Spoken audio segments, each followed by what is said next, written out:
Voilà, c'est encore Dieu, je suis désolé. Pour vous rappeler quelque chose d'essentiel, que Eckhart a déjà dit, et que tout le monde a dit, hein, Plotin et les autres, euh, de Dieu, on ne peut rien dire. Dieu n'est ni ceci, ni cela.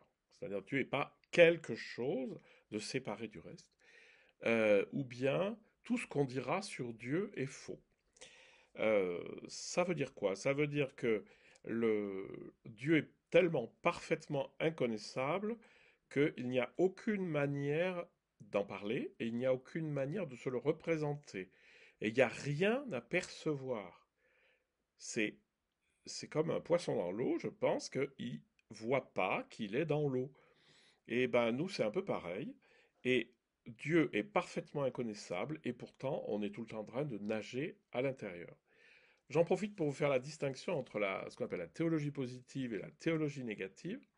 La théologie positive, c'est de dire Dieu est, deux points, ouvrez les guillemets, et puis comme on se rend compte qu'on a dit une connerie, on corrige. Par exemple, Dieu est bon. Oui, mais bon, Dieu n'est pas bon comme nous sommes bons. C'est-à-dire que Dieu est une bonté au-delà de la bonté, ou Dieu est bon par excellence, ou Dieu est bon par principe. Donc ça, c'est la théologie positive qui fonctionne par métaphore, qui essaye de s'approcher de la réalité de Dieu en donnant des images et puis en les corrigeant derrière. Et la théologie négative, elle s'embarrasse beaucoup moins, elle dit tout ça, c'est du pipeau, on ne peut rien dire, point à la ligne et stop. Euh, alors, à part qu'on en parle tout le temps, hein. La question, c'est pas tant de parler sur Dieu que de donner un accès à Dieu, c'est-à-dire qu'on le nomme ou qu'on ne le nomme pas, cette source de la réalité, qu'on la nomme ou qu'on la nomme pas.